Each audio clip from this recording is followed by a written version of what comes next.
小宝歌就是两人相抱，你一拍我一拍，用对答的方式唱出生活感受。和新北市文化局订阅组小宝歌传统文化保存者的陈浩虎老师，今年已经是85岁了。伊对民国92年开始，就登去伊的母校，就顶下国小和伊的太太，到达游园有伫教遮的学生囡仔来唱这小宝歌。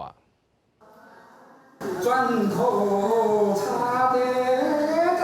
心花。伫台顶教囡仔唱小宝歌是陈浩虎老师，伊今年85岁，是新北市第一个小宝歌的文化资产保存者。为着要将小宝歌的文化传承落去，伊对民国92年开始，登去母校教地学妹学小宝歌，佮会去了解学生囡仔因兜的小宝歌拢是安怎唱的。我第先去了解因四大人。